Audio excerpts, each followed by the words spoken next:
Hello नमस्कार राधे राधे साथियों, RPC तरंग पे आपका स्वागत है। उम्मीद है आप सब अच्छे होंगे और आपका रिवीजन एकदम शानदार जानदार चल रहा होगा। तो हम अपना जो है लास्ट क्लास में कर रहे थे अक्टूबर मंथ का क्या करंट अफेयर क्या कर रहे थे अक्टूबर मंथ का करंट अफेयर्स कर रहे थे कवर, जो कि अपनी राजस्थान में जो भी होने वाली है रीट एग्जाम और आपकी जो असिस्टेंट प्रोफेसर की एग्जाम है उनके लिए भी हेल्पफुल है। बाकी अदर एग्जाम जो भी है तो उसके लिए भी आप देख सकते हो। तो आप सब देख रहे हैं यहाँ पे ये अपनी क्या है, राजस्थान सुजस है, अक्टूबर मंथ की है। ठीक है, इसमें 34 सॉरी पृष्ठ संख्या कितनी है भाई, 68 है और 10th वॉल्यूम है। तो ये सब क्यों बताया जा रहा है, क्योंकि हमने जो पिछली क्लास में मैटर किया था वो इसी क्लास पे पूरा था और उसको हमने शॉर्ट करके वहाँ पे डिस्कस किया था। तो मैं आपको यहाँ पे एक बार बता देती हूँ कि आप जो भी मैटर पढ़ रहे हैं भाई वो बिल्कुल ही विश्वसनीय है, आप उस पर भरोसा कर सकते हैं, रिविजन उससे कर सकते हैं। अब आप जो है ये भाई 68 पेज की पूरी क्या है अपनी सूजस है, इसको तो पूरा रट्टा नहीं मार सकता, कोई भी नहीं मार सकता। एक मंथ की ही लगभग 60 पेज तक की आती है, तो पूरा हमें एक एक लाइन टू लाइन नहीं पढ़नी होती है, जो इंपॉर्टेंट चीज़ें हैं वो पढ़नी रहती है। तो मैं थोड़ा सा आपको यहाँ पे यही बताने के लिए आई हूँ कि भाई हमने जो लास्ट क्लास पढ़ी थी वो यहीं से पढ़ी थी। तो देखिए आपको विश्वास नहीं होता तो हमने ये देखा था नव विधान न्याय की नई पहचान, ये पढ़ा था हमने। और अमित शाह जी जो है गृह मंत्री ये आए थे, तो ये अपने जो है गृह मंत्री है, इनका फोटो आपको यहाँ पे दिख रहा है, ये अपने सीएम जो है भजन लाल जी हैं। ठीक है, और ये इनको यहाँ पे एक पुरस्कार दे रहे हैं। ओके, अब यहाँ पे दूसरा आप देखो कि दिवाली के दिन मतलब ये जो है अपने क्या है मुख्यमंत्री जी है और इनकी फ़ोटो है यहाँ पर दिवाली के पूजन की। तो इसमें यहाँ पे जो है यहाँ से इन्होंने स्टार्ट किया है कि दिवाली का जो त्यौहार है वो कैसे क्या मनाया जाता है, दीपोत्सव वगैरह के बारे में बताया है। ठीक है, दीपोत्सव, धनतेरस, भाई दूज वगैरह के बारे में यहाँ पे थोड़ा सा बेसिक बताया गया है। ठीक है, फिर गोवर्धन पूजा के बारे में बता दिया यहाँ पर। अब देखो ये इन्होंने बेसिक इंट्रोडक्शन दे दिया हमें। अब यहाँ पे हमें देखना है, क्या देखना है कि ये रहा अपना न्याय का नया युग, न्याय का नया युग, ये दोनों की साथ में फोटो है जो इन्होंने स्टार्टिंग में दी हुई थी। अब क्या लिखा है यहाँ पर, तो न्याय का नया युग क्या है भाई, कानून अब भय नहीं भरोसे का प्रतीक है। ओके, अब इन्होंने ये सारा यहाँ पे समझाया हुआ है। क्या लिखा है यहाँ पे, न्याय ही प्रजा का शासन का सच्चा अधिकार है, दंड केवल उसका साधन है। तो ये सारी चीज़ें आप पढ़ सकते हो। ठीक है, ये सिर्फ इन्होंने आपका इंटरेस्ट बनाने के लिए, आप चीज़ों को जाने इसलिए दिया हुआ है। अब उनकी इच्छा है कि वो इसमें से कौन सी लाइन से क्वेश्चन बना दे, तो हमें इंपॉर्टेंट चीज़ों को ध्यान में रखते हुए आगे चलना है। जैसे यहाँ पे इन्होंने भाई धारा 370 के बारे में बता दिया। तो धारा 370 का ऐतिहासिक निरसन, नक्सलवाद का जड़ों का उन्मूलन और 3 नए आपराधिक कानून जो है उनका भारतीय न्याय संहिता बीएनएस और बीएनएसएस जो है और बीएसए, इनका निर्माण और प्रभावी क्रियान्वयन यहाँ पे करना है। ठीक है, अब आगे देखें तो आगे हमने क्या देखा कि आम जनता जो है, आम जनता को 3 नए आपराधिक कानूनों के बारे में जानकारी दी है। उसके उद्देश्य से ये प्रोग्राम इन्होंने स्टार्ट किया। प्रोग्राम जो है कब से कब तक चला, तो 13 अक्टूबर से 21 अक्टूबर तक चला। ये लाइन अपने लिए इंपॉर्टेंट है, हमने वहाँ पे डिस्कस की थी। क्या की थी कि ये जो अपना प्रोग्राम है ये 13 अक्टूबर से 21 अक्टूबर तक चला। कहाँ पे चला, तो जेईसीसी सीतापुरा में चला। कौन सा प्रोग्राम देख रहे हैं, नव विधान न्याय की नई पहचान। तो ये सारा अपन ने वहाँ पे देख लिया था जी, देख लिया था। कौन आया था, तो आए थे भाई अपने गृह सहकारिता मंत्री अमित शाह जी, इन्होंने उद्घाटन किया था। और अपने उद्घाटन में इन्होंने ये कहा है कि भाई प्रधानमंत्री जो है अपने मोदी जी, इन्होंने 160 साल पुराने कानूनों को समाप्त करके नए कानून बना दिए हैं। ठीक है, तो ये बात इन्होंने कही। उसके बाद में इन्होंने 3 चरण में 10 क्षेत्रों और मॉडलों में लाइव डेमो के माध्यम से ये प्रदर्शन किया। फिर जो 3 चरणों में इन्होंने ये प्रदर्शन किया था वो भी अपन ने यहाँ पे देखा था। ठीक है, ये सारी बातें जो है ये आपके समझने के लिए बाकी सब्जेक्ट के उससे इम्पोर्टेंट हो सकती है। ठीक है, इसके बाद में हमने क्या देखा था, तो देखो अब इन्होंने और यहाँ पे बताया हुआ है कि भाई कैसे क्या है, जो ये 3 नए अपन क्या चला रहे हैं, 3 नए आपराधिक कानून जो है बीएनएस, बीएनएसएस और बीएसए। ठीक है, तो ये सारे के सारे 1 जुलाई 2024 से ही लागू किए गए थे। इन्होंने जो पुराना कानून ढांचा चल रहा था उसमें सुरक्षा पारदर्शिता को बढ़ाने के लिए ये स्टार्ट किया है। ठीक है, बाकी की जैसे कि भाई अभी नई व्यवस्था में क्या हो गया, ऑनलाइन अपन एफआईआर करा सकते हैं, ई समन, इलेक्ट्रॉनिक साक्ष्य वगैरह, फास्ट ट्रैक जांच, ये सब अपन उसमें देख सकते हैं। उसके लिए ये स्टार्ट किया है। अब राजस्थान पुलिस ने क्या किया इसमें, तो राजस्थान पुलिस ने अधिकांश जिलों में आई गोट कर्मयोगी पोर्टल के माध्यम से 100% ट्रेनिंग यहाँ पे पूरी कर ली। तो अब आपसे पूछ ले कि भाई ये आई गोट कर्मयोगी पोर्टल किसके लिए है, तो राजस्थान पुलिस के लिए 100% ट्रेनिंग यहाँ पे पूरी करके मिसाल कायम कर ली। और बाकी की जो चीज़ें हैं वो भी आप यहाँ पे ऐसे देख सकते हो। फिर ये इन्होंने इनको हरी झंडी दिखा के इसको क्या कर दिया, लागू कर दिया है। ओके, अब आगे देखें हम, तो आगे भी यहाँ पे ये प्रोग्राम ही चलता जा रहा है। ठीक है, फिर यहाँ पे देखो जो भी ऐसा लगे ना कि अलग सा है कुछ, तो वहाँ पे हाईलाइट कर लो। तो नए विधानों में किए गए प्रावधानों के कारण अब अनुपस्थिति के विचारण के मामलों में क्या होगा, क्राइम एक पोर्टल, कौन सा, CRIMAC पोर्टल और बीएनएस के माध्यम से ट्रायल संभव कर लिया है इन्होंने। साथ में थानों को एफएसएल जो फोरेंसिक साइंस लैब है उसके निरीक्षण के लिए भी अधिसूचित कर दिया। बाकी की बात आप यहाँ पे देख लेना, पढ़ना चाहो तो, ज़्यादा इंपॉर्टेंट नहीं है। और ये इंपॉर्टेंट क्यों है भाई, तो प्रत्येक कदम विकसित राजस्थान और विकसित भारत 2047 के संकल्प को पूरा करने के लिए बहुत ही इंपॉर्टेंट है। ओके, अब यहाँ पे देखो वापस से इसके बारे में ही दे दिया। अब ये देखो यहाँ पे ये क्या है, कुछ पोस्टर से, तो इनमें से भी वो क्वेश्चन बना लेता है आजकल, तो कितना ही बचेगा कोई झांसेबाज दुष्कर्मी। तो इसमें देखो क्या है कि महिला अपराधों की शिकायत कहाँ पे कर सकते हैं, तो महिला हेल्पलाइन नंबर दिया है यहाँ पे 1090। तो ये पूछ ले कि 1090 जो है कौन सा नंबर है, तो महिला हेल्पलाइन नंबर है, यहाँ पे इन्होंने दिया है, वो पूछ सकता है आपसे। ऐसे ही यहाँ पे दिया है कि राजकोप जो सिटीजन ऐप है ये किस लिए है, तो जब क्या हो जाए विपत्ति, मतलब सिचुएशन खराब हो, तो उस टाइम पे प्रदेश की हर महिला राजस्थान पुलिस को क्या कर सकती है, हेल्प के लिए यहाँ पे इसको राज सिटीजन ऐप जो है, राजकोप सिटीजन ऐप इनके मोबाइल में होना चाहिए। तो ये भी पूछ लेगा। ऑपरेशन गरिमा क्यों चलाया है, कि महिला बालिकाओं के साथ छेड़छाड़ वगैरह रोकने के लिए। मिलाप अभियान से क्या होगा, मिलाप अभियान से जो है मासूमों की मुस्कान को वापस लाया जाएगा। तो ये इस तरह से सारी चीज़ें, छोटी छोटी चीज़ें होती हैं, वो आप देख सकते हो। तो ये सारी चीज़ें वहाँ पे अपन को लगभग कलाम बुकलेट में मिल जाएगी। वे बहुत ही जो है शॉर्ट में इसका मैटर ही टाइप करके अपन को देते हैं, तो आप उस पर भी भरोसा कर सकते हो। कोई अगर जो भी कलाम की बुकलेट से पढ़ रहा है तो अच्छा मैटर है उनका, ठीक है। अगर आप देखो खुद से शॉर्ट नोट नहीं बना सकते तो आप कलाम की बुकलेट को प्रीफर कर सकते हो, कोई भी बुक अलग से आपको लाने की भी ज़रूरत नहीं पड़ेगी। अब ये देखो वापस नव विधान न्याय की नई पहचान, वापस से इन्होंने ये बीएनएस 2023 के सारे बताए हैं। तो इसमें क्या होगा, 18 वर्ष से कम आयु के लड़के लड़की दोनों को रखा गया है। बालक की डेफिनेशन ये दे दी है। 6 प्रकार के लघु श्रेणी के अपराध करने के लिए ये बता दिया। तो ये सारी की सारी, जैसे अब कोई आरएस का मेंस वगैरह लिख रहा है तो उनको थोड़ा सा पढ़ना चाहिए, क्योंकि उनके सब्जेक्ट में भी यहाँ पे ये सब चीज़ें काम में आ जाती है। तो इनको अपन है इग्नोर करते हैं अभी। यहाँ पे देखो अब राजस्थान पुलिस हेल्पलाइन नंबर, ज़्यादातर एग्जामिनर ऐसे जो हाईलाइट है ना, हाईलाइट उन पे ही क्या है क्वेश्चन पूछ लेता है, और वही हमें ध्यान नहीं रहते। राजस्थान पुलिस का हेल्पलाइन नंबर क्या क्या है, तो इमरजेंसी नंबर तो है 112, क्या है 112। गरिमा हेल्पलाइन के लिए है 1090, चाइल्ड हेल्पलाइन के लिए 1098 है, और साइबर क्राइम के लिए 1930 है। क्या है साइबर के लिए 1930। इन सबको एक जगह लिख लेना, कोई सी भी आगे की एग्जाम में भी पूछा जा सकता है, इंपॉर्टेंट है ये, आजकल पूछता रहता है एग्जामिनर ऐसे question. Cyber crime helpline 1930, Rajasthan संपर्क हेल्पलाइन तो ये 181। और इन सब पे आप 24/7 कभी भी क्या है कॉल कर सकते हो, आपकी सेवा में ये उपस्थित है। ज़रूरत पड़ने पर आप तुरंत इनसे संपर्क कर सकते हैं। राजस्थान पुलिस का ये क्या है वाक्य, भाई आपकी सुरक्षा हमारा संकल्प, ठीक है। तो ये सारे नंबर 5-6 नंबर है आपको देखने हैं। इमरजेंसी के लिए 112 डायल कर सकते हो, और गरिमा हेल्पलाइन के लिए 1090, चाइल्ड हेल्पलाइन के लिए 1098, और साइबर क्राइम के लिए 1930, और ये संपर्क पोर्टल आप सबको 181 पता होगा। ओके, तो ये हो गया। अब इसके बाद में वापस से यही अभी चल रहा है, देखो यही चल रहा है ना, तो ये सब चल रहा है। जेईसी सीतापुरा में ये हुआ है, और 160 पुराने साल पुराने ये सारे अपन ने चेंज कर दिए। वही बात वो बार बार अच्छे से आपको समझाने की कोशिश कर रहे हैं। तो जिसको इंटरेस्ट हो वो आराम से ये पढ़ सकता है, नहीं तो कोई आपको दिक्कत नहीं है। जो इंपॉर्टेंट इन्फॉर्मेशन थी वो हमने देख ली है, ठीक है। और देखते हैं और क्या दिया हुआ है इन्होंने। तो यहाँ पे ये देख सकते हो आपकी क्या किया है इन्होंने एंटी गैंगस्टर टास्क फोर्स और एंटी नार्कोटिक टास्क फोर्स का भी क्या किया है, गठन किया है। क्यों किया है, पुलिस व्यवस्था को आधुनिक और सशक्त बनाने के लिए, ठीक है। साथ में क्या किया है, 22 नए पुलिस थाने बनाए, 35 पुलिस चौकी बनाई है, उनको भी स्वीकृति दी है, और 65 जो है एंटी रोमियो स्क्वाड, और 3 महिला बटालियन। 3 महिला बटालियन आप पूछ सकता है कौन सी, पद्मिनी, कालीबाई और अमृता देवी, ठीक है। ये ओपन की है। महिला और बालिका की सुरक्षा के लिए 500 कालिका यूनिट बनाई गई है। तो ये इंपॉर्टेंट है यहाँ पे। अब ये देखिए, ये दिया है कि जयपुर बनेगा विश्व के प्रथम आयुर्वेद एक्सीलेंस का केंद्र। तो बस यही क्वेश्चन वो पूछ लेगा कि विश्व का प्रथम आयुर्वेद एक्सीलेंस का केंद्र कहाँ बनेगा, तो जयपुर में बनेगा। जयपुर में जो अपना कॉलेज है, कौन सा, नेशनल इंस्टीट्यूट ऑफ आयुर्वेद, राष्ट्रीय आयुर्वेद संस्थान, ये बनेगा, ठीक है। तो बस ऐसे हाईलाइट्स को तो बिल्कुल भी छोड़ के ना जाएं, ठीक है। सुजस बुलेटिन में भी आप देखेंगे तो ये सारी चीज़ें आपको मिल जाएगी। ये अपनी पूरी अक्टूबर मंथ की सुजस है, तो यहाँ पे भी आपको ये चीज़ें देखने को मिल जाएगी। ये सारी चीज़ें उन्होंने कलाम वालों ने भी दी हुई है, तो अभी अपन उनको देख लेंगे। जैसे देखो यहाँ पे दिया है, भारत की प्राचीन चिकित्सा धरोहर आयुर्वेद है, जिसको अब वैश्विक मंच अपन प्रदान करना चाह रहे हैं। तो राजस्थान की राजधानी जयपुर में विश्व का पहला आयुर्वेद एक्सीलेंस सेंटर स्थापित किया जा रहा है, ठीक है।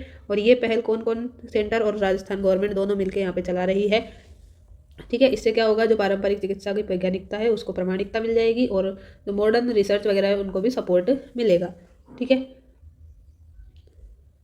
तो इसमें और क्या क्या होगा, तो इसमें डीएनए बारकोडिंग, जीनोम सीक्वेंसिंग और गुणवत्ता परीक्षण जैसे ये सारे के सारे कार्य होंगे यहाँ पर।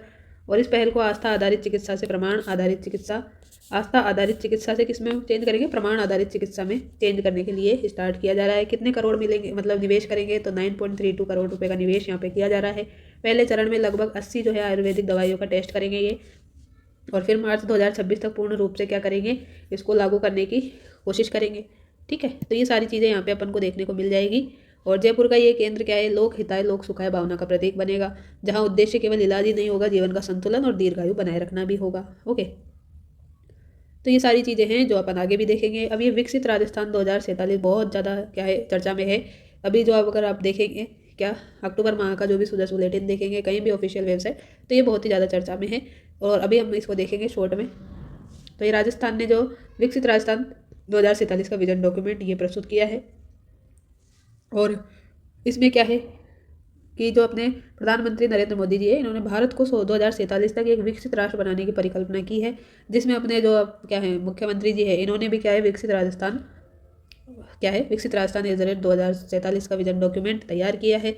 विकसित भारत की तर्ज पर ही अपने जो सीएम है, इन्होंने विकसित राजस्थान क्या किया है, स्टार्ट किया है। क्योंकि जब भाई अपने राजस्थान इतना बड़ा क्या है एरिया है, सबसे बड़ा वो है राज्य, तो फिर राजस्थान का डेवलपमेंट होगा तो ओवरऑल अपना भारत का भी डेवलपमेंट होगा। तो विकसित राजस्थान जो है इसके लिए इन्होंने स्टार्ट भी किया है, और राज्य कैबिनेट के द्वारा 23 अगस्त 2025 को अनुमोदन किया गया है इसका। ठीक है, तो ये डेट ध्यान रखिए कि 23 अगस्त 2025 को इसका अनुमोदन किया गया है। और इसमें क्या क्या होगा भाई, तो इसमें अपने पास कृषि समृद्ध प्रदेश, औद्योगिक निवेश हब, हरित ऊर्जा, पर्यटन वगैरह, डिजिटल सुशासन, ये सारी की सारी बातें यहाँ पे की गई है। ओके, अब इसके क्या है 4 पिलर हैं, स्तंभ क्या है इसके 4 हैं। तो वो क्या है, वो आप याद रख सकते हो किससे, ज्ञान से। कैसे, ज्ञान से। अब ज्ञान से जी से तो अपना हो जाएगा गरीब। तो कोई बोले आपसे कि ज्ञान मत दो, तो ज्ञान आप ले लो भाई, ले लो उससे। किसके लिए, विकसित राजस्थान के लिए। तो ज्ञान से आपको याद रह जाएगा, जी से तो अपना ये गरीब, पुअर। ठीक है, सामाजिक सुरक्षा और ग्रामीण रोजगार इनको देना है। वाई से क्या हो जाएगा, वाई से हो जाएगा यूथ। क्या हो जाएगा, वाई से यूथ हो जाएगा युवा, कौशल विकास और स्टार्टअप इकोसिस्टम डेवलप करेंगे। और ए से हो जाएगा अन्नदाता।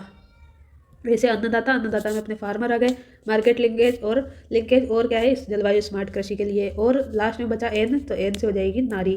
तो ये इसके 4 पिलर हैं, जो अभी जो एसआई टेलीकॉम का एग्जाम हुआ था अभी 2025 में ही, उसमें पूछा गए थे चारों के चारों पिलर्स। ठीक है, तो विकसित राजस्थान इस दर 2047 के 4 जो स्तंभ है वो बताइए। तो चारों ऑप्शन में थे गरीब, युवा, अन्नदाता और नारी शक्ति। तो आप अगर ये ज्ञान से याद रखेंगे तो इंग्लिश में देख के भी थोड़ा बहुत आप क्या है रिकॉल कर सकते हो। ठीक है, तो क्वेश्चन एग्जामिनर यहीं से बना रहा है। अभी अक्टूबर माह का है, एग्जाम तो पहले ही हो गया था। ठीक है, तो फिर आप ये बहुत पहले से ही चलता रहा है, अगस्त से ही चल रहा है, 23 अगस्त को ही अनुमोदन दे दिया। तो यही बात अब चलती रहेगी जब तक कि क्या है भाई इसके काम पूरे नहीं हो जाते। तो थोड़ा सा ये चीज़ें आप देख सकते हैं। अब इसमें अपन देखेंगे कि विकसित भारत हर भारतीय का लक्ष्य है, 140 करोड़ लोगों की आकांक्षा है, और इसे तभी पूरा किया जा सकता है जब हर राज्य मिलकर काम करे। ठीक है, हर राज्य मिलकर काम करे। इसलिए भाई अपना राजस्थान जो है, अब उसके सीएम जो है उन्होंने तो अलग से ही विकसित राजस्थान 2047 स्टार्ट कर ही दिया है। अब इसमें 4 थीम के साथ में क्या है 13 सेक्टर पर फोकस होगा। 4 थीम अपन ने ये देख ली, 4 थीम पे, और क्या है 13 सेक्टर पे काम होगा। और 4 थीम कौन सी है, तो पहली थीम है जन कल्याण सामाजिक सशक्तिकरण, जिसमें क्या होगा कृषि स्वास्थ्य वगैरह ये सारी बात। दूसरी थीम है त्वरित विकास समृद्धि वगैरह। तीसरी थीम है भविष्य उन्मुख राजस्थान, ये सारी बात। और चौथी थीम क्या है, तो नीति, वित्त और शासन का रिलेटेड। ठीक है, और सबसे ये इंपॉर्टेंट क्वेश्चन यहाँ से है कि वर्तमान में राजस्थान जो है भारत की 7वीं सबसे बड़ी इकोनॉमी पर है, और जीएसडीपी जो है राज्य सकल घरेलू उत्पाद, उसमें लगभग 197 अरब डॉलर है। और 2047 तक इसको कितना करना है, 4.3 ट्रिलियन जो है डॉलर करने का लक्ष्य यहाँ पे बनाया गया है। तो ये सारी चीज़ें यहाँ पे देखो मैंने आपको हाईलाइट करके दिखा दी है, जो कि अपन अभी आगे देखने भी वाले हैं। ओके, तो आगे हम चल सकते हैं। ये भी याद रखना है कि 2047 तक प्रदेश के नागरिकों की जीवन प्रत्याशा 77 वर्ष जो है 77 ईयर करनी है। और शिशु मृत्यु दर जो है वो प्रति 1000 शिशु पे 10 से नीचे लाना है।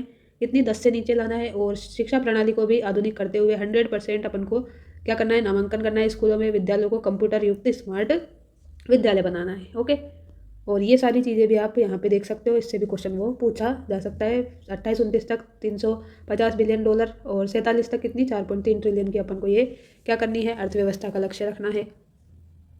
तो ये देखिए जी, अभी हम जो पढ़ के आए ना वो सारी बात यहाँ पे इन्होंने लिख दी है। तो देखो, विकसित Rajasthan is the rate 2047 vision document. इसमें क्या हुआ, केंद्रीय गृह मंत्री जी आए थे अपने, अमित शाह जी। किसके लिए आए थे, वो न्याय का विधान जो वाला था, ठीक है, उसके लिए आए ही थे अपने यहाँ पे राजस्थान में। तो इन्होंने क्या किया, ये विकसित राजस्थान का ये जो डॉक्यूमेंट है इसके लिए भी यहाँ पे ये इसका भी विमोचन कर दिया। अब इसमें अपने अमित शाह जी और जो सीएम है भजन लाल जी, इन्होंने 13 अक्टूबर 2025 को क्या किया, 13 अक्टूबर 2025 को विकसित राजस्थान क्या किया, विकसित राजस्थान जो है 2047 विजन, इसका विमोचन किया। ओके, अब इस विजन डॉक्यूमेंट को लागू कौन करता है, ये क्वेश्चन भी पूछा गया था टेलीकॉम वाली एग्जाम में। तो ये करता है एक तो रीति, क्या है, रीति द्वारा नीति आयोग के सहयोग से। तो राजस्थान के लिए ये अभी रीति चलाया गया है, राजस्थान इंफॉर्मेशन टेक्निकल ये, और नीति आयोग अपना पहले से ही चल रहा था। ठीक है, तो नीति और रीति जो है दोनों से मिलके क्या है, ये क्या किया गया, तैयार किया गया विजन डॉक्यूमेंट। तो ये क्वेश्चन पूछा जा चुका है, आगे भी पूछा जा सकता है।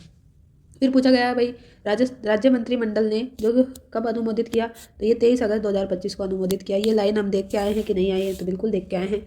फिर ये भी मैंने आपको दिखाया कि तो ये भी आगे पढ़ेंगे 2030, 2035, 40 और 47। ठीक है, 5-5 का गैप है यहाँ पे, 30 है, 35 है, फिर 40 है, फिर डायरेक्ट 7 साल का है। तो 47 के लक्ष्य यहाँ पे क्या किए गए हैं, तैयार किए गए हैं। विजन के सफल क्रियान्वयन के लिए मुख्य सचिव जी की अध्यक्षता में क्या बनाई गई, राज्य स्तरीय कमेटी बनाई गई। और इसमें 45 विभागों के 13 सेक्टर को क्या करेंगे, नोडल विभाग में अपन डिवाइड करेंगे। तो 45 विभाग है, 13 सेक्टर है, और थीम कितनी है, तो 4 थीम है। विभागीय स्तर पर परियोजना प्रबंधन समिति इकाइयाँ यहाँ पे डिवाइड की जाएगी। संकल्प क्या है इसका, तो संकल्प है भाई इसका, इस विजन का, सशक्त नागरिक, सतत विकास, पारदर्शी शासन। तो ये तो बिल्कुल अच्छे से याद रखना ही है, क्योंकि ये डेट नहीं भी पूछी जाए तो ये तो आपसे पूछ सकता है आगामी कोई सी भी परीक्षा हो आपकी, सेकंड ग्रेड हो, फर्स्ट ग्रेड हो, क्योंकि ये वहाँ तक भी आपका चलता ही रहेगा। तो राजस्थान का संकल्प क्या है, सशक्त नागरिक, सतत विकास और पारदर्शी शासन। और 4 स्तंभ हमने देख लिए, ज्ञान से याद रखेंगे। जी से हो जाएगा गरीब, वाई से हो जाएगा युवा, ए से अन्नदाता किसान, और एन से नारी शक्ति के अनुरूप है। ये विजन 4 प्रमुख थीम और 13 सेक्टर पे क्या है, काम करेगा। 4 थीम इसकी क्या है, 4 थीम अभी दिखाई थी आपको। पहली थी जन कल्याण और सामाजिक सशक्तिकरण। इसमें सेक्टर कौन से हो जाएंगे, तो इसमें है कृषि खाद्य प्रणाली रूपांतरण, दूसरा है स्वास्थ्य कल्याण, तीसरा है शिक्षा और ज्ञान पर आधारित अर्थव्यवस्था, चौथा है सामाजिक सशक्तिकरण। तो 4 सेक्टर ये हो गए, 2 सेक्टर ये हो गए, ठीक है, 6 हो गए, फिर 2 अपने ये हो गए 8, और ये हो गए अपने 8 और 4 12 हो गए ये तो। ठीक है, तो कहीं ना कहीं जो है एक यहाँ पे स्किप है, तो वो अपन आगे देख लेंगे, या फिर आप इतना तो खुद भी देख सकते हैं। ठीक है, तो ये इंपॉर्टेंट है ज़्यादा कि जो थीम है वो कौन सी है, जन कल्याण और सामाजिक सशक्तिकरण, त्वरित विकास और समृद्धि, रोजगार सृजन। उसके बाद में भविष्योन्मुख राजस्थान, आधारभूत अवसंरचना और सतत डेवलपमेंट। लास्ट 4th क्या है, संवर्धक नीति, वित्त और शासन। और ये सेक्टर्स आप देख लेना, आपके पास ऑलरेडी PDF है। अब इसके मुख्य लक्ष्य अपन ने देखे थे अभी। मुख्य लक्ष्य क्या था, 2028-29 तक 350-350 बिलियन डॉलर क्या थी इसकी अर्थव्यवस्था, 28-29 तक, और 47 तक कितनी ले जानी इसको, 4.3 ट्रिलियन डॉलर। ठीक है, यहाँ ट्रिलियन है, यहाँ बिलियन है, ये इंपॉर्टेंट है, यहाँ से क्वेश्चन पूछा जा सकता है। 47 तक क्या करना है, कृषि जलवायु अनुकूल तकनीक आधारित खेती के माध्यम से उत्पादकता में कितनी 40% तक की वृद्धि करनी है, 40% तक की। स्वास्थ्य सेवा में विस्तार करना है। मातृ मृत्यु दर जो है उसको 15 तक लाना है। ठीक है, मातृ मृत्यु दर जो है उसको क्या लाना है, 15 तक लाना है। और शिशु मृत्यु दर को 10 से कम करना है। ठीक है, माता वाली को तो 15 तक करना है, और शिशु मृत्यु दर को 10 से भी कम करना है। और जीवन प्रत्याशा, जो जीवन अभी चलेगा भाई आगामी टाइम तक, तो वो अपने को क्या है, कितना करना है, 77। ठीक है, 71 नहीं है, ये 77 है। ओके, राज्य में 1 करोड़ जो है इससे अधिक प्रत्यक्ष अप्रत्यक्ष रोजगार को सृजित करना। 2047 तक स्कूलों में 100%, 100% नामांकन करना है बच्चों का। महिलाओं की कार्यबल भागीदारी 60% से भी ज़्यादा करनी है। महिलाओं की जो कार्यबल है, मतलब उनसे जो भी काम वाम करवा सकते हैं अपन, तो उनको भी जॉब वगैरह में 60% से अधिक करना है। राज्य निर्यात को भी 5 गुना तक बढ़ाना है। ये सारे के सारे टारगेट अगर पूरे होंगे तो हमारा क्या है, राजस्थान का जो ये विकसित राजस्थान अभियान है ये अच्छे से पूरा हो जाएगा, और हमारी इसमें अच्छी भागीदारी रहेगी। आगे देखें, नवीकरणीय ऊर्जा को क्या है, नवीकरणीय ऊर्जा उत्पादन को 33 गीगावाट से 290 वाट।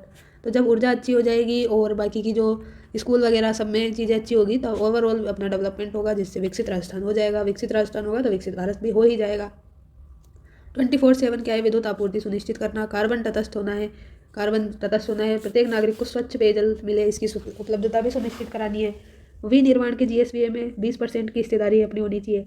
राजस्थान को वैश्विक पर्यटन शक्ति के रूप में विकसित करेंगे। जब राजस्थान में वर्ल्ड लेवल पे पर्यटन शक्ति के रूप में डेवलप करेंगे तो बाहर से टूरिस्ट घूमने आएंगे, तो इकोनॉमी बढ़ेगी तो विकसित राजस्थान और विकसित भारत दोनों अपना यहाँ पे बढ़ जाएगा। ठीक, अब अमित शाह जी आए ही हुए हैं, तो इन्होंने क्या किया यहाँ पे, ये अभी देख ही लिया अपन ने, वही बात वापस लिख दी, कल भी पढ़ी थी। 13 अक्टूबर 2025 को अमित शाह जी जयपुर दौरे पे आए थे।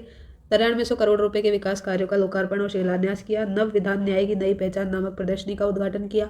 कहाँ पे किया, तो JECC में किया, सीतापुरा जयपुर में। ठीक, और क्या क्या किया इन्होंने, किस किस का लोकार्पण किया वो भी एक साथ देख लो। तो खारा पानी एक्वाकल्चर लैब चूरू, इसका भी लोकार्पण किया। लव कुश वाटिका जोरमा उदयपुर, इसका किया है।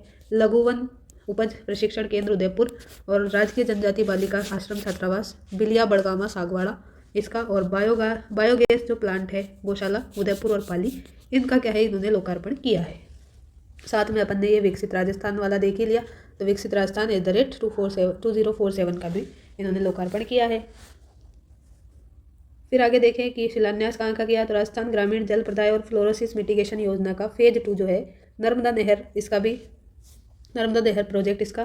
फिर जल जीवन मिशन के अंतर्गत नागौर लिफ्ट परियोजना का फर्स्ट फेज, इसकी पंपिंग मशीनरी का।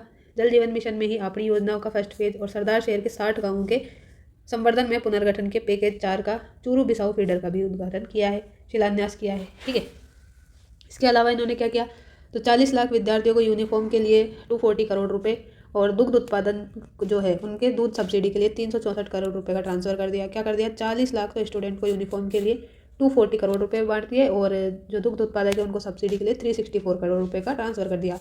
विकसित राजस्थान जो है इसकी कार्य योजना का विमोचन कर लिया, ये देख लिया।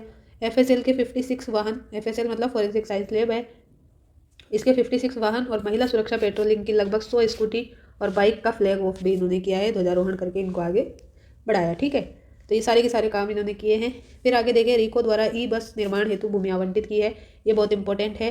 तो रीको द्वारा ई बस निर्माण हेतु भूमि आवंटित की है किसने, तो रीको ने की है। किसके लिए, ई बस के लिए। कब की है, 18 अक्टूबर 25 को। ठीक है, और कहाँ पे, तो घिलोट औद्योगिक जो केंद्र है, ठीक है, घिलोट औद्योगिक क्षेत्र जो है कहाँ पे, कोटपुतली बहरोड, यहाँ पर की है। PMI जो इलेक्ट्रो मोबिलिटी कंपनी है ना, PMI electro mobility solution private company जो है, ये क्या करेगी, इलेक्ट्रिक बस निर्माण करेगी। और कितना एरिया इनको दिया है, तो 2,65,329, कितना 2,65,329 जो है वर्ग मीटर, लगभग 65 एकड़ जो है भूमि आवंटित इनको की गई है। तो ये याद रखना है कि कौन सी कंपनी है, PMI electro mobility solution company है। इन्होंने इलेक्ट्रिक जो बस है उसके निर्माण के लिए घिलोट औद्योगिक के क्षेत्र में इनको भूमि मिली है। और ये क्या होगा, देश का पहला ई बस मैन्युफैक्चरिंग प्लांट होगा। तो जहाँ पहला आ जाए वहाँ थोड़ा अलर्ट हो जाना है, वहाँ से क्वेश्चन जरूर बनने की संभावना होती है। और क्या किया रीको ने, तो रीको ने नवीन औद्योगिक क्षेत्र की स्थापना हेतु भूमि आवंटित की है। तो 22 अक्टूबर को क्या किया इन्होंने, रीको ने भीलवाड़ा जिले की मंडल तहसील के दुवाला गांव में नवीन औद्योगिक क्षेत्र की स्थापना के लिए 82.60 हेक्टेयर भूमि क्या कर दी, आवंटित कर दी। और कौन से एक्ट के तहत, तो राजस्थान औद्योगिक क्षेत्र आवंटन नियम 1959 के नियम 11A के तहत गैर प्रदूषण औद्योगिक इकाई की स्थापना पे। ठीक है, ये प्रदूषण आप नहीं फैलाएंगे, ऐसी आप ये क्या करें, औद्योगिक इकाई लगाएं। तो इसके लिए इनको ये भूमि दे दी है रीको वालों ने, भीलवाड़ा में मंडल तहसील के दुवाला गाँव में 82.60 हेक्टेयर। ये एक्ट याद रखना 1959 का 11A। ठीक है, आगे देखें, तो आगे देखें कि राजीविका ने क्या किया है। तो राजीविका ने क्या है, MOU साइन किया है उन्नति इंक्यूबेशन हब जो है उनकी पहल के तहत। तो उन्नति इंक्यूबेशन हब, इंक्यूबेशन मतलब क्या है कि जो भी अगर हम कुछ काम करते हैं तो उसमें क्या है, जैसे हमने कुछ क्या करना है, कोई फाउंडेशन है, NGO वाले हैं, तो उनको क्या है फंड वगैरह देने के लिए, तो वो सब इंक्यूबेशन वाले करते हैं। ठीक है, तो उन्नति इंक्यूबेशन हब जो है, तो इनके तहत क्या है, राजीविका द्वारा विभिन्न संस्थाओं के साथ MOU किए गए हैं। उन्नति हमने किए हैं ग्रामीण आदिवासी महिलाओं के सशक्तिकरण के लिए। 8 अक्टूबर 25 को रूमा देवी जो फाउंडेशन है उन्होंने, और arts college of design and business, इन दोनों के मध्य क्या हुआ, MOU हुआ है। ठीक है, तो राजीविका ने क्या किया है, रोमा देवी फाउंडेशन और arts college of design business के बीच में क्या कराया, MOU कराया। किसके लिए, ग्रामीण और आदिवासी महिलाओं के सशक्तिकरण के लिए, 8 अक्टूबर को। ओके, फिर 9 अक्टूबर को क्या किया राजीविका ने, तो इन्होंने किया है सेंटर फॉर कैटलाइजिंग के बीच MOU किया है। इस MOU में क्या होगा उद्देश्य, तो दीनदयाल अंत्योदय योजना और जो राष्ट्रीय ग्रामीण आजीविका मिशन है उसके अंतर्गत जेंडर एकीकरण को सुदृढ़ बनाना है। और क्या करना है, तो राजस्थान के 50,000 से ज़्यादा SHG सेल्फ हेल्प ग्रुप जो है इससे लाभान्वित हो जाएंगे। 13 अक्टूबर को इन्होंने क्या किया, राजीविका और भारतीय शिल्प डिजाइन संस्थान के बीच में MOU हो गया है। ठीक है, तो तीनों चीज़ें इन्होंने की है भाई उनकी उन्नति इंक्यूबेशन हब के तहत, तो ये आपको ध्यान रखनी है। ICDS जो है इनके द्वारा 3 गैर सरकारी संस्थाओं के बीच MOU हुआ है। तो ये 3 संस्थाएं कौन सी है, तो ये हैं 3 संस्थाएं, एक तो रॉकेट लर्निंग संस्था, दूसरी है सेशमे वर्कशॉप इंडिया, और तीसरी है बाल रक्षा भारत से ऑफ द चिल्ड्रन। तो रॉकेट लर्निंग संस्था के साथ जो MOU हुआ है तो उसमें क्या होगा, और ये जो ICDS निदेशालय इन्होंने प्रारंभिक बाल्यावस्था देखभाल शिक्षा के लिए ही ये सारे तीनों MOU किए हैं। ECCE जो है अपना NEP में भी है, ये पहला ही चैप्टर है NEP का। रॉकेट लर्निंग संस्था के लिए ये किया है एमओयू। इसमें क्या होगा, 3 से 6 वर्ष तक के बच्चों के अभिभावक, पेरेंट्स और आंगनबाड़ी कार्यकर्ता जो है उनको क्या करेंगे, डिजिटल मीडिया समूह के माध्यम से डिजिटली जो भी ईसीसी की एक्टिविटीज़ है उनके साथ साथ क्या होगा, खेल आधारित ट्रेनिंग दी जाएगी और उनको शिक्षण भी दिया जाएगा। और शेष में वर्कशॉप इंडिया ट्रस्ट क्या करेगा, 12 जिले के आंगनबाड़ी कार्यकर्ताओं को क्षमता वर्धन और सहयोग प्रदान करेंगे। फिर बाल रक्षा भारत वाले क्या करेंगे, तो ये राजसमंद, पाली और जोधपुर जिले की जो भी चयनित आंगनबाड़ी होगी उन पे क्या करेंगे, फंडामेंटल जो भी सुविधाएं हैं वो उपलब्ध कराएंगे और जो भी रजिस्टर्ड बच्चे हैं उनकी माताओं के स्वास्थ्य और पोषण में भी सुधार करेंगे। ठीक है, तो रॉकेट लर्निंग वाले क्या कर रहे हैं, 3 से 6 वर्ष के बच्चों के पेरेंट्स और आंगनबाड़ी कार्यकर्ताओं को डिजिटली कनेक्ट करेंगे, खेल के आधार पर उन पर सिखाएंगे। शेष में वर्कशॉप वाले 12 जिले की आंगनबाड़ी कार्यकर्ताओं को क्या करेंगे, क्षमताओं को बढ़ाएंगे, स्किल वर्धन करेंगे।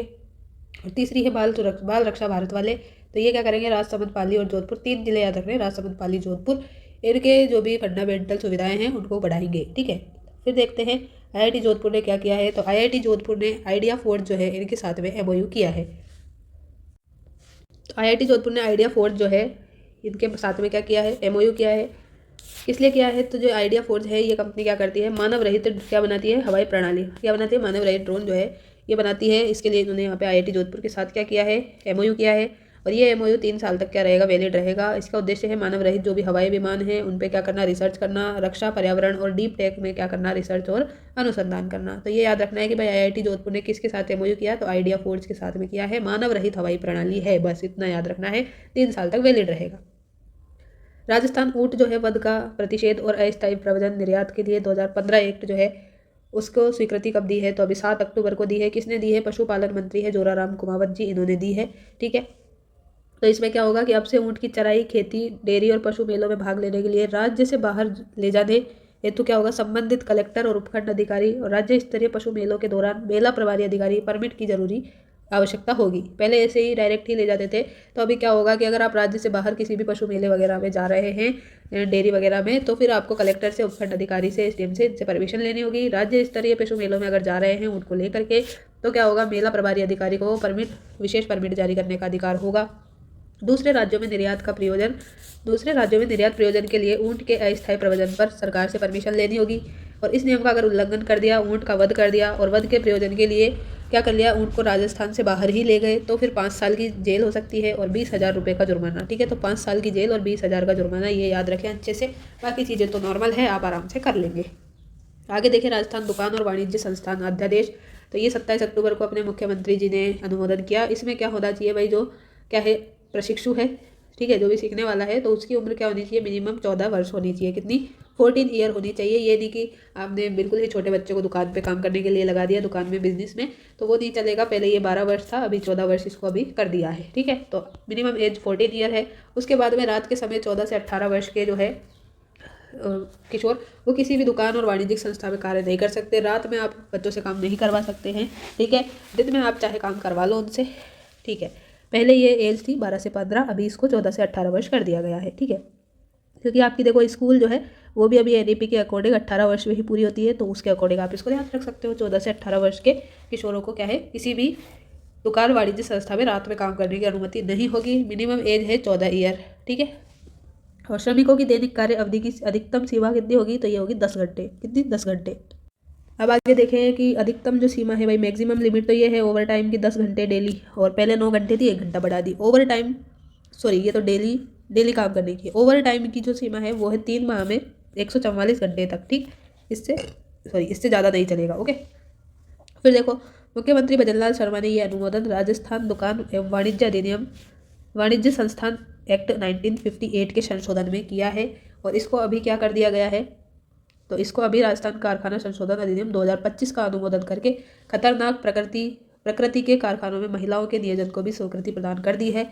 नए नियमों के अनुसार कारखाना स्थल पर क्या होगा, गर्भवती और धात्री महिलाओं के अलावा अन्य महिलाएं भी काम कर सकेगी। राज्य सरकार ने उपयुक्त संशोधन के अधिकार पे क्या है, भारत सरकार से प्राप्त कंप्लाइंट रिडक्शन एंड रेगुलेशन रॉकेट की अनुपालना में किए हैं। ओके, अब देखते हैं मारवाड़ जंक्शन से लेकर कहाँ तक भाई नई रेल लाइन को परमिशन मिली है। तो मारवाड़ जंक्शन से लेकर देवगढ़ मदारिया तक ये नई रेल लाइन डालने के लिए क्या है, परमिशन मिल चुकी है। किसने दी है, तो केंद्रीय रेल मंत्री अपने अश्विनी वैष्णव, इन्होंने ये मंजूरी प्रदान करी है। मारवाड़ जंक्शन से देवगढ़ मदारिया के बीच कितनी दूरी है, तो 72 किलोमीटर लंबी है ये और लागत आएगी 11.75 करोड़ रुपए की। और ये रेल लाइन कहाँ से कहाँ तक, तो मारवाड़ जंक्शन से मतलब स्टार्ट होगी और किसको कनेक्ट करेगी, तो राजसमंद को, उदयपुर को, पाली को और आसपास के क्षेत्रों को ये जोड़ेगी। ओके, आगे देखते हैं नॉलेज एनहांसमेंट प्रोग्राम। तो नॉलेज एनहांसमेंट प्रोग्राम जो है ये किसके लिए चलाया गया, तो किसानों की क्षमता वृद्धि के लिए चलाया गया। ठीक है, इसके प्रथम चरण का शुभारंभ 8 से 13 अक्टूबर को डेनमार्क दौरे के दौरान शुरू किया गया था। फिर इसमें ही भरतपुर, जोधपुर, भीलवाड़ा, सीकर और उदयपुर कृषि संभाग से, तो कितने कितने कौन से संभाग है इसमें अपने पास में, भरतपुर, जोधपुर, ठीक है, भीलवाड़ा, सीकर और उदयपुर, इन कृषि संभागों से तो 4-4 किसान ले लें। उसके बाद में श्रीगंगानगर, बीकानेर, जालोर और कोटा, इन चारों संभागों से यहाँ से क्या लेने हैं, श्रीगंगानगर, बीकानेर, जालोर, कोटा से 3-3 किसान लेने हैं और जयपुर से 6 किसान, मतलब टोटल कितने हो गए, 38 किसानों ने भाग लिया है इस दौरे में। डेनमार्क दौरे के साथ शुरू हुआ कब से कब तक, तो 8 से लेकर 13 अक्टूबर तक। नॉलेज एनहांसमेंट प्रोग्राम किसानों की क्षमता में वृद्धि करने के लिए हुआ है और इसका प्रतिनिधित्व किसने किया, तो पशुपालन मंत्री जो है जोगाराम कुमावत जी ने किया है। और इसमें और कौन शामिल था, तो पंचायत राज मंत्री ओटाराम देवसी, पशुपालन राज्य मंत्री जवाहराम सिंह बेढम और किसान आयोग अध्यक्ष CR चौधरी, पशुपालन सचिव समित शर्मा भी इसमें शामिल थे। आगे देखें सेंटिनल स्ट्राइक। तो सेंटिनल स्ट्राइक जो है कहाँ पे हुई है, तो महाजन फील्ड फायरिंग रेंज, ये बीकानेर में आयोजित हुई है। कब से कब तक, तो 28 से 30 अक्टूबर तक। ओके, फिर आगे देखें कि इस युद्धाभ्यास में क्या होगा, तो आधुनिक तोपखाने के हथियार और घातक गोला बारूद की जो प्रणाली है उनके द्वारा क्या होगा, मिशन इंगेजमेंट, मैकेनाइज्ड फोर्स द्वारा आक्रामक जमीनी कार्रवाई वगैरह ये सब पे आपको क्या किया जाएगा, लाइव प्रदर्शन किया जाएगा।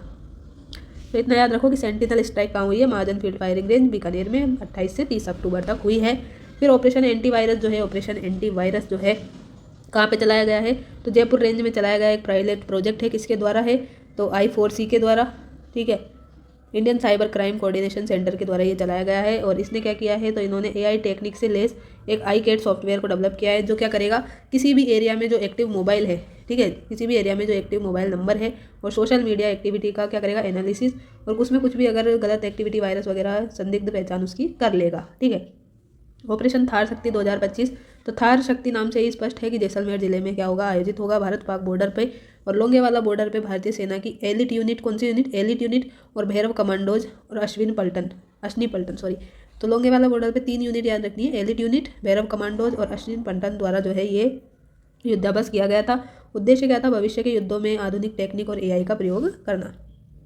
अब देखो, अब कुछ अभियान अपन देखते हैं। तो सरदार वल्लभ भाई पटेल जो है, इनकी जयंती आती है 31 अक्टूबर को, तो उनके लिए सरदार @150 यूनिट मार्च अभियान चलाया था इनकी 150वीं जयंती के उपलक्ष्य में। कहाँ पे, तो ये शुभारंभ किया गया है अपने जो है जयपुर में। ठीक है, तो 150वीं जयंती के उपलक्ष्य में केंद्रीय युवा कार्यक्रम और खेल मंत्रालय ने 6 अक्टूबर 2025 को इसका शुभारंभ किया था। ठीक है, उद्देश्य क्या था, देशवासियों की सरदार पटेल के बारे में विरासत, हेरिटेज को जानना, उसके प्रति क्या है, सामूहिक कृतज्ञता वगैरह रखना, यूनिटी को बढ़ाना, देश भावना को बढ़ाना, ये सब जनरल आप सब जानते हैं। अभियान जो है, इस अभियान के अंतर्गत 31 अक्टूबर से 25 नवंबर 2025 तक जिला स्तरीय पद यात्राओं का क्या किया गया, आयोजन किया गया। कब से कब तक, तो 31 अक्टूबर से 25 नवंबर 2025 तक ये आयोजन किया गया जिला स्तरीय पद यात्राओं का। 31 अक्टूबर 25 को क्या हुआ, मुख्यमंत्री जी ने क्या किया, जयपुर में गांधी सर्किल से लेकर के, कहाँ से, गांधी सर्किल से लेकर अमर जवान ज्योति तक 3 किलोमीटर पैदल यात्रा मार्च करके इसका शुभारंभ किया। तो ये इंपॉर्टेंट है। फिर 26 नवंबर 2025 को सरदार पटेल की जन्मस्थली जो है करमसाड़ से 750 किलोमीटर लंबी क्या होगी, पदयात्रा शुरू होगी और ये पदयात्रा 6 दिसंबर 2025 को स्टैच्यू ऑफ यूनिटी पहुंचने के साथ ही समाप्त होगी। तो ये भी इंपॉर्टेंट है, दोनों चीज़ें इंपॉर्टेंट है कि भाई 31 अक्टूबर को जिस दिन अपनी इनकी जयंती थी, उस दिन जयपुर में क्या किया, गांधी सर्किल से अमर जवान ज्योति तक 3 किलोमीटर की पैदल यात्रा चलाई, उसका शुभारंभ किया। 26 नवंबर से क्या करेंगे, 26 नवंबर से इनकी जन्मस्थली करमसाड़ से 750 किलोमीटर लंबी पैदल यात्रा शुरू करेंगे और इसका लास्ट कहाँ पे होगा, 6 दिसंबर को स्टैच्यू ऑफ यूनिटी पहुंचने के साथ होगा। ठीक है, और सरदार वल्लभ भाई जी की जयंती हमने देख लिया, प्रतिवर्ष 31 अक्टूबर को मनाई जाती है। 31 अक्टूबर का जो ये दिन है, इसी को राष्ट्रीय एकता दिवस भी अपन कहते हैं। तो कैसे भी आपसे पूछा जा सकता है कि भाई 31 अक्टूबर को कौन सा दिवस है, तो राष्ट्रीय एकता दिवस कब है, 31 अक्टूबर को। सरदार पटेल जी की जयंती कब आती है, तो 31 अक्टूबर को। कैसे भी पूछ ले, आपको तो याद होना चाहिए। अब देखो आगे, धरती आबा जनजाति ग्राम उत्कर्ष अभियान। इसमें क्या हुआ, धरती आबा जनजातीय ग्राम उत्कर्ष अभियान में अपना राजस्थान फर्स्ट नंबर पे आया है। ठीक है, फर्स्ट नंबर पे आया। 17 अक्टूबर को राष्ट्रपति जो है अपनी द्रौपदी मुर्मू जी, इन्होंने क्या किया, विज्ञान भवन में नई दिल्ली में क्या किया, ये कार्यक्रम आयोजित किया। आदियोगी कर्मयोगी अभियान के नेशनल कॉन्क्लेव में ही क्या है, राज्य के जनजाति विकास डिपार्टमेंट के कौन अतिरिक्त जो एडिशनल अपने क्या थे, चीफ सेक्रेटरी कुंजीलाल मीणा जी को ये क्या दिया गया है, अवार्ड दिया गया है देश भर में फर्स्ट रहने पे। ठीक है, तो धरती आबा जो जनजातीय विकास कार्यक्रम है ये, उसमें अपने कुंजीलाल मीणा जी जो है एडिशनल चीफ सेक्रेटरी, इनको फर्स्ट स्थान दिया गया है। किसके द्वारा? अपनी राष्ट्रपति द्रौपदी मुर्मू जी के द्वारा। कहाँ पर दिया गया है? तो विज्ञान भवन नई दिल्ली में दिया गया है। ठीक है, अब इसी अभियान में क्या है, राजस्थान जो है वो जनजाति बहुल क्षेत्रों में सारे के सारे विकास के कार्य कर रहा था, सरकारी सेवाओं की समय पर डिलीवरी सुनिश्चित कर रहा था, शिकायत निवारण कर रहा था। इन सब के लिए इसलिए ही पहले स्थान पे इनको रखा गया है। इस अवसर पे राजस्थान के जनजाति विकास मंत्री कौन है? बाबूलाल खराड़ी ने भी क्या किया भाई, राजस्थान में जनजाति बालिकाओं के लिए 12वीं कक्षा में जो भी नीट की कोचिंग कराई जाती है उसको अब 11वीं कक्षा से स्टार्ट करने की घोषणा की है। ठीक है, तो 12वीं क्लास से पहले जो है जनजाति बालिकाओं को नीट की कोचिंग कराई जाती थी, उसको अब 11वीं क्लास से ही स्टार्ट करने की इन्होंने घोषणा की है। किसने? जनजाति विकास मंत्री बाबूलाल खराड़ी ने। ओके, अब आगे देखिए सहकार सदस्यता अभियान। सहकार सदस्यता अभियान 2 से 22 अक्टूबर 25 तक चलाया गया। पहले इसकी डेट भाई ये निर्धारित थी 2 से 15, तो 15 को बदल के ये 22 कर दिया है। तो ये डेट हमने चेंज कर ली। और सहकार से समृद्धि की संकल्पना को साकार बनाने के लिए ये क्या है, सहकार सदस्यता अभियान चलाया जा रहा है। और सहकारिता से एक ना एक क्वेश्चन अभी रिसेंटली एग्जाम में बन रहा है, तो इसको ध्यान से आप पढ़ सकते हो सुजस में भी। ठीक है, बाकी शॉर्ट में आपको देखना है तो यहाँ पे आराम से आप देख सकते हो। 2 से 22 अक्टूबर तक सहकार से समृद्धि के कॉन्सेप्ट पर आधारित सहकार सदस्यता अभियान चलाया जा रहा है।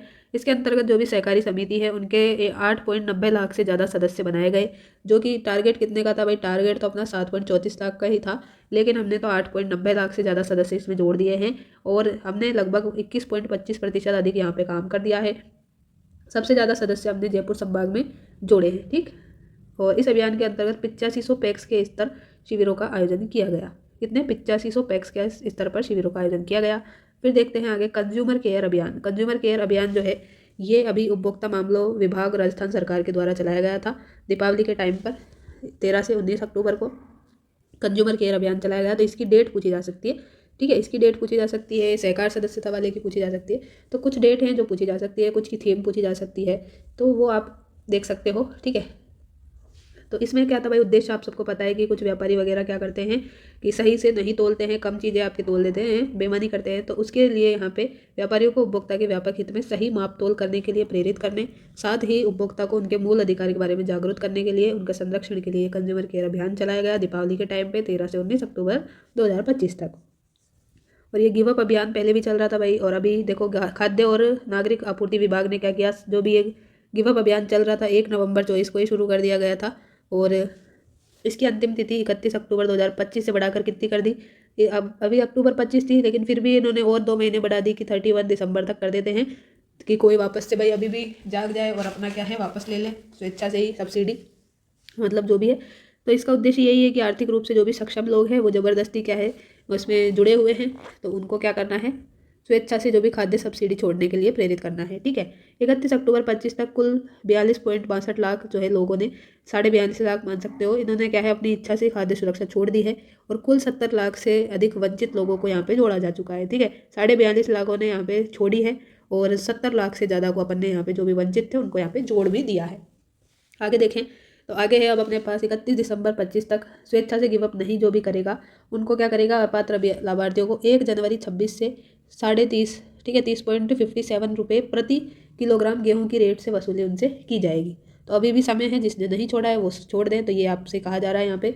और खाद्य सुरक्षा हेतु अपात्र कौन है भाई, तो ये भी बताया इन्होंने कि अपात्र कौन है, जिसके फैमिली में क्या हो, कोई सदस्य सरकारी, अर्ध सरकारी, स्वायत्त शासी ऑटोनोमस इंस्टीट्यूट में रेगुलर कर्मचारी हो, या फिर 1 लाख रुपए से ज़्यादा क्या है उसकी वार्षिक पेंशन हो। दूसरा वो क्या है, इनकम टैक्स देता हो, परिवार का कोई भी सदस्य इनकम टैक्स देता हो। 4 पहिया वाहन हो, 4 पहिया वाहन में ट्रैक्टर और वाणिज्यिक कमर्शियल वाहन को छोड़कर अगर आपके घर में कोई भी कार है, कुछ भी है 4 पहिए का वाहन, तो आप क्या है वहाँ पे उसके लिए पात्र नहीं है। परिवार के सभी सदस्यों की कुल आय, टोटल इनकम 1 लाख रुपये वार्षिक से ज़्यादा हो। ठीक है, तो ये सारी चीज़ें हैं। तो आप अपात्र हैं तो आप जो खाद्य सुरक्षा वाला जो भी सब्सिडी आपको मिलती है तो उससे अपना नाम हटवा लें, गिव अप कर दें। नहीं करेंगे तो फिर ये 30.5 रुपये पर किलोग्राम के रुपए से आपसे क्या करेंगे, वसूली लेंगे, जितना भी आपने अभी तक क्या है खाद्य सुरक्षा का लाभ ले लिया है। ठीक, अब मेरी पॉलिसी मेरे हाथ अभियान ये क्या है, तो ये 1 अक्टूबर 25 को अपने कृषि मंत्री किरोड़ी लाल मीणा जी जो है, किरोड़ी लाल मीणा, इन्होंने क्या किया है, इन्होंने पंत कृषि भवन में क्या किया, पीएम फसल बीमा योजना के तहत मेरी पॉलिसी मेरे हाथ अभियान को शुरू किया। कब से कब तक, तो 1 से 31 अक्टूबर तक ग्राम पंचायत हेडक्वार्टर पे शिविर लगा करके घर घर जाकर इन्होंने पॉलिसी का वितरण किया। विभागीय अधिकारी द्वारा नवीन कृषि टेक्निक और किसान पाठशाला के माध्यम से जानकारी भी दी लोगों को। और क्या किया, बीमा कंपनी के द्वारा राज्य के सभी ग्राम पंचायत स्तर पर साढ़े 32 तो नहीं है 32.10 लाख किसानों को 2.16 करोड़ पॉलिसी का वितरण किया है। ठीक है, तो बस इतना आप याद रखें। फसल बुआई के बाद किसी कारण से फसल नहीं उगती है तो जो बीमित राशि है उसका 25% मुआवजा आपको मिल जाएगा। अब देखते हैं चर्चित स्थल। तो चर्चित स्थल में देखते हैं राजस्थान की पहली स्पोर्ट यूनिवर्सिटी जो है कहाँ पे बनने वाली है। तो राजस्थान की पहली स्पोर्ट्स यूनिवर्सिटी खेल यूनिवर्सिटी अचरोल जयपुर में बनने वाली है। और अक्टूबर माह में जो जेडीए है उन्होंने स्पोर्ट काउंसिल को स्पोर्ट यूनिवर्सिटी के लिए लगभग जो है 19,473 वर्ग किलोमीटर की भूमि आवंटित भी कर दी है। इस यूनिवर्सिटी का नाम क्या रखा जाएगा, तो महाराणा प्रताप स्पोर्ट यूनिवर्सिटी इसका नाम रखा जाएगा। और ये देश की पहली ऐसी यूनिवर्सिटी होगी जहाँ पे एआई टेक्निक से खिलाड़ियों को तैयार किया जाएगा। ठीक है, तो अचरोल जयपुर में भाई पहली स्पोर्ट्स यूनिवर्सिटी बनेगी, ये तो मुझे इंपॉर्टेंट लग रहा है थोड़ा।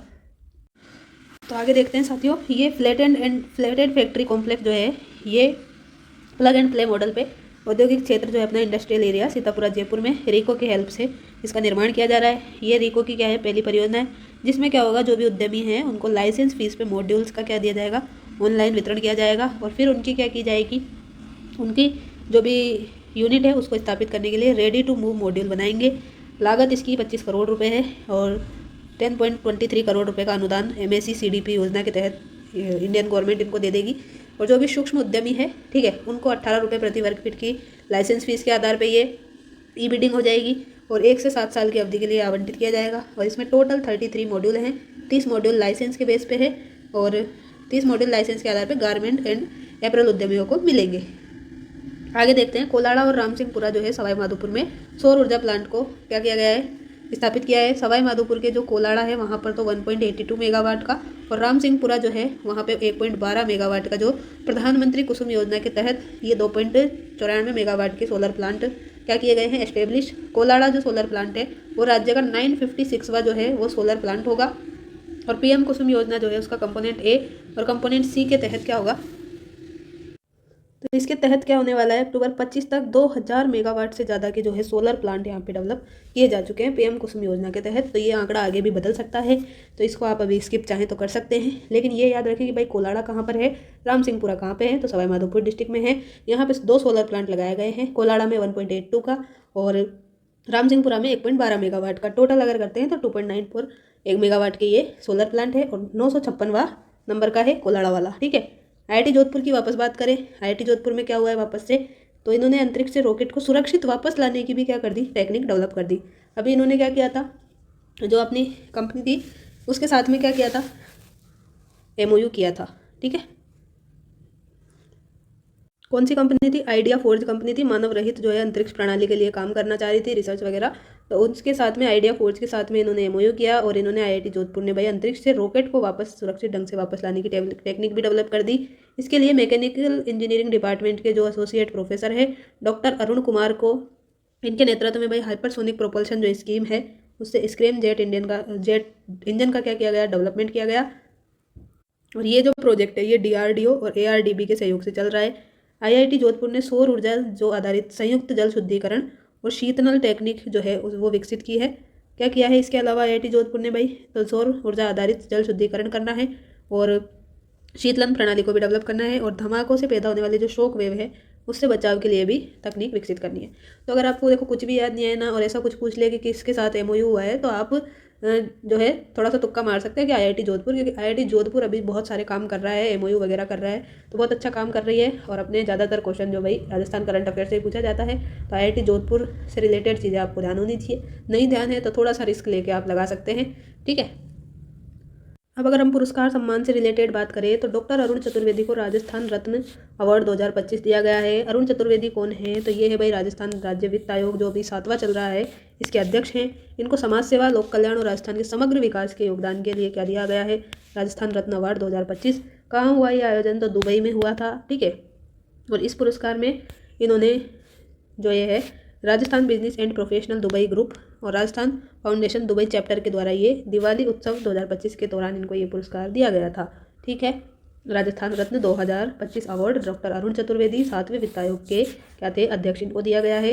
इस अवसर पर ही पिछले 75 वर्षों से राजस्थान के मूल लोगों की सहायता कर रहे वासु श्राफ और BMW डेवलपर के जो मालिक थे अंकुर अग्रवाल भाई, इनको भी प्रवासी सम्मान जो है ये दिया गया था। किसको दिया गया? एक तो वासु श्राफ को, इनको जो है राजस्थान के मूल लोगों की हेल्प के लिए, और BMW के डेवलपर हैं अंकुर अग्रवाल, इनको भी प्रवासी सम्मान अवार्ड भी दिया गया है। आगे बात करें पेलिएटिव केयर में राजस्थान का तीसरा स्थान है। तो पेलिएटिव केयर जो सेवाएं हैं उनमें उत्कृष्ट प्रदर्शन और बेस्ट प्रैक्टिसेज के लिए राजस्थान राष्ट्रीय स्तर पर तीसरा स्थान हासिल किया है। किसने? राजस्थान ने। ये 12 अक्टूबर 25 को भुवनेश्वर में आयोजित, जो कहाँ पे? भुवनेश्वर उड़ीसा में आयोजित वर्ल्ड पेलिएटिव केयर डे पे राष्ट्रीय लेवल पे दिया गया था। ठीक है। और प्रदेश की ओर से राज्य नोडल अधिकारी डॉक्टर निर्मला शर्मा ने ये पुरस्कार ग्रहण किया था। ठीक है, 12 अक्टूबर को दिया था। भुवनेश्वर में ग्रहण करने वाली थी डॉक्टर निर्मला शर्मा। ये कौन थी? वही राजस्थान नोडल अधिकारी थी। इन्होंने अपनी राजस्थान की तरफ से ये ग्रहण किया था। कौन सा अवार्ड? Palliative care award. क्यों मिलता है? तो उत्कृष्ट प्रदर्शन और बेस्ट प्रैक्टिसेज के लिए ये अवार्ड मिलता है। राजस्थान को excellence in wind and hybrid policy award भी मिला है। चेन्नई में ये जो है आयोजन हुआ था। चेन्नई में Indian wind turbine manufacturing association के द्वारा विंडरजी इंडिया सम्मेलन 2025 में ये अवार्ड अपने को दिया गया है। केंद्रीय नवीकरणीय ऊर्जा मंत्री जो है प्रहलाद जोशी ने राजस्थान गवर्नमेंट और राजस्थान अक्षय ऊर्जा निगम लिमिटेड को ये सम्मान दिया है। और राजस्थान अक्षय ऊर्जा निगम की ओर से ये पुरस्कार जनरल मैनेजर राजीव सिंह जी ने ग्रहण किया है। किसने? जनरल मैनेजर किसके? राजस्थान अक्षय ऊर्जा निगम के, इन्होंने ये ग्रहण किया। और वर्तमान में राजस्थान 40,407 मेगावाट की नवीकरणीय ऊर्जा के साथ पूरे देश में फर्स्ट नंबर पे। तो ये डाटा आगे बदल सकता है, लेकिन हम रहेंगे फर्स्ट नंबर पे ही ज़्यादातर। ठीक है। फिर बीकानेर के पूगल क्षेत्र में 2450 मेगावाट सोलर और 1250 मेगावाट के बैटरी ऊर्जा भंडारण क्षमता के पार्क का भी क्या किया? डेवलपमेंट किया। और ये सबसे बड़ा क्या होगा? पार्क होगा भंडारण क्षमता के साथ। आगे देखें तो जो सवाई जयपुर अवार्ड 2025 है, ये कहाँ पे आयोजित किया गया? तो जयपुर में ही किया गया। सिटी पैलेस जयपुर में ब्रिगेडियर सवाई भवानी सिंह जी की जयंती के उपलक्ष्य में 22 अक्टूबर को ये आयोजित किया गया था। कहाँ पे भाई? सिटी पैलेस जयपुर में आयोजित किया गया था ब्रिगेडियर सवाई भवानी सिंह जी की जयंती के उपलक्ष्य में। और ये अवार्ड जो है Maharaja Sawai Mansingh second museum trust की तरफ से मानवता की सेवा, हेरिटेज संरक्षण, चिकित्सा विभाग, पत्रकारिता जैसे 25 कैटेगरीज में दिया जाता है। ठीक है, तो ये 25 कैटेगरीज आपके सामने हैं यहाँ पे, तो आप इनको देख सकते हो एक बार। ठीक है, जैसे राजस्थान काकिल देव अवार्ड है, जुनी हान को दिया गया है संस्कृति के क्षेत्र में। भगवंत दास अवार्ड मीनाक्षी राठौड़ को पारंपरिक शिल्प में। मानसिंह फर्स्ट अवार्ड दिया है शहीद सूबेदार प्रभात गौड़ को बहादुरी के लिए। ऐसे ही जयसिंह अवार्ड दिया गया है वीरेंद्र नाथ शर्मा को खगोल विज्ञान में। पत्रकारिता के लिए धर्मेंद्र झा हैं दैनिक भास्कर के, तो इनको ईश्वरी सिंह। तो ये सारे भाई आप देख सकते हो। ठीक है, सारे याद करना मुश्किल है, जितने याद हो वो अपने अकॉर्डिंग याद कर सकते हो। और कालू खान जो देशवाली है, इनको क्या मिला है? राजस्थानी भाषा साहित्यकार सम्मान मिला है डॉक्टर कालू खान देशवाली को। और इन्होंने राजस्थानी भाषा की जो कृति है, रचना इनकी सायरारा सोरठा, इसका लेखन किया है। और ये सम्मान इनको किसने दिया? तो पंजाब के जो राज्यपाल है गवर्नर गुलाब चंद कटारिया ने दिया है। ठीक है, तो किसको मिला है राजस्थान भाषा साहित्यकार सम्मान? तो ये मिला है 2025 का इनको कालू खान देशवाली जी को। कृति क्या है इनकी? सायरा का सोरठा। आगे देखें रुमा देवी के बारे में, तो 16 अक्टूबर 2025 को दिल्ली स्थित जो है the constitution club of India में डायनामाइट न्यूज़ के द्वारा यंग कंट्री अवार्ड समारोह का आयोजन किया गया था। उसमें क्या हुआ था? इस समारोह में केंद्रीय जो मंत्री है पीयूष गोयल, इन्होंने बाड़मेर की जो रुमा देवी हैं इनको यंग कंट्री अवार्ड से सम्मानित किया गया। ये सम्मान इनको क्यों मिला? तो भारत की जो पारंपरिक कारीगरी में युवाओं को स्किल देने के लिए और विरासत को संभाले रखने के लिए इनको ये प्रोग्राम में क्या दिया गया? सम्मान दिया गया। कौन सा? यंग कंट्री अवार्ड दिया गया। किसको? बाड़मेर की रुमा देवी को। किसने दिया? पीयूष गोयल ने। आयोजन कहाँ हुआ था? दिल्ली में हुआ था the constitution club of India में डायनामाइट न्यूज़ के द्वारा। आगे बात करें निधि सक्सेना की, तो निधि सक्सेना जयपुर की रहने वाली है। इन्होंने एक फिल्म जो है वो डायरेक्ट की थी। कौन सी? Secret of a mountain serpent. इसको जो है इस फिल्म के लिए इनको बैंकॉक इंटरनेशनल फिल्म फेस्टिवल का न्यू वॉइस अवार्ड दिया गया है। तो निधि सक्सेना जो है भाई जयपुर की हैं, इनको secret of a mountain serpent जो है इसके लिए क्या मिला? न्यू वॉइस अवार्ड पुरस्कार मिला। $10,000 और एक ट्रॉफी मिली इनको। और ये फिल्म जो है इंडो इटालियन श्रीलंकन को प्रोडक्शन की फिल्म है। ठीक है ना, निधि सक्सेना का आपको याद होना न्यू वॉइस अवार्ड है। और सीक्रेट ऑफ ए सरपेंट वाला ध्यान रखना है, बैंकॉक इंटरनेशनल फेस्टिवल में मिला है। $10,000 और एक ट्रॉफी मिली है। इंडो इटालियन श्रीलंकन 3 कंट्रीज़ का को प्रोडक्शन फिल्म है ये। आगे बात करें ओम गौड़ की, तो ओम गौड़ भाई दैनिक भास्कर के नेशनल एडिटर हैं। इनको शांतिवन और ब्रह्मा कुमारी संस्थान के वैश्विक शिखर सम्मेलन में क्या मिला है? राष्ट्रीय चेतना अवार्ड मिला है। दैनिक भास्कर के नेशनल एडिटर है ये। ठीक है, सॉरी, हाँ, दैनिक भास्कर के नेशनल ऑडिटर कौन है, एडिटर हैं ओम गौड़, इनको मिला है राष्ट्रीय चेतना अवार्ड। ओके, इसके अतिरिक्त पत्रिका जो है अपने पत्रिका वाले, राजस्थान पत्रिका वाले भी पीछे नहीं है, तो इनके चीफ एडिटर गुलाब कोठारी जो हैं, डॉक्टर गुलाब कोठारी, इनको भी राष्ट्रीय चेतना अवार्ड मिला है। और वसुधैव कुटुंबकम की संस्कृति के पुनरुद्धार जो विषय है, इस पर आयोजित सम्मेलन में ओम गौड़ को ये पुरस्कार पत्रकारिता से समाज में सकारात्मकता बढ़ावा के लिए दिया गया है। ठीक है, क्यों दिया गया? पत्रकारिता से समाज में ये क्या कर रहे हैं, पॉजिटिविटी बढ़ा रहे हैं, इसलिए। आगे बात करें रक्तकोष फाउंडेशन की, तो जो राजस्थान का रक्तकोष फाउंडेशन है उसको world record book of India द्वारा भारत एक्सीलेंस अवार्ड 2025 से सम्मानित किया गया। ये सम्मान रक्तदान महाअभियान के दौरान 1.5 लाख जो यूनिट है उससे ज़्यादा रक्त एकत्र करने के लिए दिया गया है। ठीक है, तो रक्तकोष फाउंडेशन को वर्ल्ड रिकॉर्ड दिया गया है, एक्सीलेंस का अवार्ड। ओम गौड़ को क्या दिया गया है? राष्ट्रीय चेतना का अवार्ड दिया गया है। ऐसे ही चीफ एडिटर गुलाब कोठारी जी को भी दिया गया है। वसुधैव कुटुंबकम की पुनरुद्धार के लिए निधि सक्सेना जी को न्यू वॉइस अवार्ड दिया गया है। जयपुर की रहने वाली है, secret of A mount serpent इनकी बुक का फिल्म का नाम है। फिर देखें रूमा देवी, तो रूमा देवी जी को दिल्ली स्थित कॉन्स्टिट्यूशन क्लब ऑफ इंडिया में ये अवार्ड दिया, यंग कंट्री अवार्ड। और पीयूष गोयल जी ने दिया, बाड़मेर की रहने वाली हैं। कालू खान देशवाली जी है, इनको मिला है कौन सा? राजस्थानी भाषा साहित्यकार सम्मान 2025 का। कृति है इनकी सायरा का सोरठा। पंजाब के राज्यपाल गुलाब चंद कटारिया ने दिया है। दिया कुमारी जी को लघु उद्योग भारती ने अचीवर कैटेगरी में, प्रिंसेस दिया कुमारी अवार्ड दिया गया है लघु उद्योग भारती को अचीवर कैटेगरी में। माधो सिंह अवार्ड प्रथम दिया गया है सुनील अरोड़ा को। ईश्वरी सिंह अवार्ड दिया है दैनिक भास्कर के धर्मेंद्र झा को। जय सिंह अवार्ड दिया गया है वीरेंद्र शर्मा को खगोल विज्ञान के क्षेत्र में। मान सिंह प्रथम अवार्ड दिया गया है शहीद सूबेदार प्रभात को बहादुरी के लिए। भगवंत दास अवार्ड है मीनाक्षी राठौड़ को। तो ये सब आप देख सकते हो। सवाई जयसिंह जयपुर अवार्ड दिया गया है जयपुर को। ठीक है, और सिटी पैलेस में इसका आयोजन हुआ था। और ये 30-31 अक्टूबर को चेन्नई में ये मिला है अपने को विंड एनर्जी का हाइब्रिड पुरस्कार। ठीक है, इसके बाद में अपन ने देखा पैलिएटिव कैटेगरी में अपना तीसरा स्थान है। कौन सा तीसरा स्थान है? राजस्थान का भुवनेश्वर में आयोजित हुआ था। डॉक्टर निर्मला शर्मा ने ये अपना पुरस्कार जो है ये ग्रहण किया था, तीसरा स्थान हमारा था इसमें। राजस्थान वित्त आयोग के जो अरुण चतुर्वेदी थे, इनको क्या मिला है? इनको राजस्थान रत्न अवार्ड 2025 मिला है। दुबई के ग्रुप यहाँ पे आयोजन हुआ था। डॉक्टर नितिन के कृष्णा जो है ये राजस्थान सचिवालय कर्मचारी संघ में हैं और इनको कला और साहित्य मंत्री पद के रूप में नियुक्त किया है। और राजस्थान कर्मचारी संघ के जो अध्यक्ष है कजोड़ लाल मीणा द्वारा ये की गई है नियुक्ति। और मुख्य सचिव अभी सुधांशु पंत है, इन्होंने शपथ दिलाई है। तो ये आप देख सकते हो कि भाई किसने क्या यहाँ पे नियुक्ति की है। तो कर्मचारी संघ के जो है ये कला और साहित्य मंत्री के पद पर इनको नियुक्त किया है। नियुक्ति तो किसने करवाई है? तो देखो कि राजस्थान सचिवालय के अध्यक्ष जो है उन्होंने, और सचिव ने क्या कहलाई है? मुख्य सचिव ने इनको शपथ दिलाई है। तो ये पॉलिटी से भी रिलेटेड है, अगर आप ध्यान दे तो डॉक्टर नितिन के कृष्णा की बात यहाँ चल रही है। फिर हमने ये IIT जोधपुर वाला देख ही लिया कि इन्होंने अंतरिक्ष से रॉकेट वापस लाने की, और जो है आइडिया फोर्ज जो है वो कंपनी मानव रहित ड्रोन वाली, वो भी देख ली। इसके अलावा इन्होंने क्या किया है? तो सोलर एनर्जी पे टेक्निक पे जल का प्यूरिफिकेशन करेंगे, वाटर प्यूरिफिकेशन, शीतलन प्रणाली और धमाकों के जो पैदा होने वाली शौक पे उससे बचने के लिए टेक्निक। तो IIT जोधपुर अभी बहुत ही चर्चा में है। और ग्रीन एनर्जी हब भी यहाँ पे बनने वाला है, तो वो भी देख सकते हो। सवाई माधोपुर का कोलाड़ा और रामसिंहपुरा में क्या करा है? सोलर ऊर्जा का प्लांट लगा है PM कुसुम योजना के तहत। कितने मेगावाट का? तो कोलाड़ा में 1.82, रामसिंहपुरा में 1.12 मेगावाट का। इसके बाद में रीको ने क्या किया है? तो रीको ने यहाँ पे सीतापुरा जयपुर में क्या किया है? Flatted factory complex plug and play का यहाँ पे निर्माण किया है। 4167 वर्ग मीटर पर 25 करोड़ रुपए की लागत आएगी। यहाँ पर 10.23 करोड़ रुपए का अनुदान मिल जाएगा यहाँ से इस योजना के तहत। और सूक्ष्म उद्यमियों को 18 से 18 रुपये प्रति वर्ग के आधार पर ई-बिडिंग में लाभ मिल जाएगा। अतरोल यहाँ की अपने जयपुर की क्या है? पहली स्पोर्ट यूनिवर्सिटी होने वाली है और 19,000 के लगभग इसकी क्या है? भूमि आवंटित कर दी है। इसका नाम क्या रखेंगे? तो महाराणा प्रताप स्पोर्ट्स यूनिवर्सिटी रखने वाले हैं। ठीक है, ऑपरेशन थार शक्ति जैसलमेर में देख ही लिया और लोंगेवाला बॉर्डर पे होगा। 3 यूनिट अपन ने देखी, एलिट यूनिट, भैरव कमांडो, जो रजनी पलटन। एंटीवायरस क्या है? ऑपरेशन एंटीवायरस ये जो है इंडियन साइबर क्राइम कोऑर्डिनेशन के द्वारा चलाया जाएगा, जयपुर में चलाया जाएगा। क्या करेगा? जो भी कोई एक्टिव मोबाइल नंबर है संदिग्ध वगैरह, उनको क्या करेगा? ये पहचान लेगा। सेंटिनल स्ट्राइक 28 से 30 अक्टूबर को महाजन फील्ड फायरिंग रेंज बीकानेर में होगी। और इसमें क्या होगा?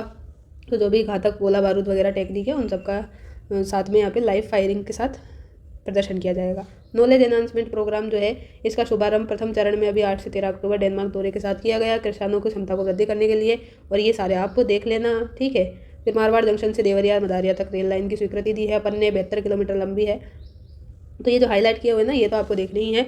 सारा कुछ मैंने आपको अभी लगभग रिवाइज करा दिया 1 घंटे में। और बाकी जो हमारा खेल वाला पार्ट है, खेल खिलाड़ी वाला, तो आपको पता होगा कि आपका राजस्थान का जो सामान्य ज्ञान वाला पार्ट है कौन सा, राजस्थान का सामान्य ज्ञान वाला जो पार्ट दिया गया है जिसमें प्रतीक चिन्ह वगैरह हैं, तो वहाँ पे अलग से ये पोर्शन दिया हुआ है। तो करंट अफेयर्स का ही पार्ट है, लेकिन हम वहाँ पे उसको डिस्कस कर सकते हैं।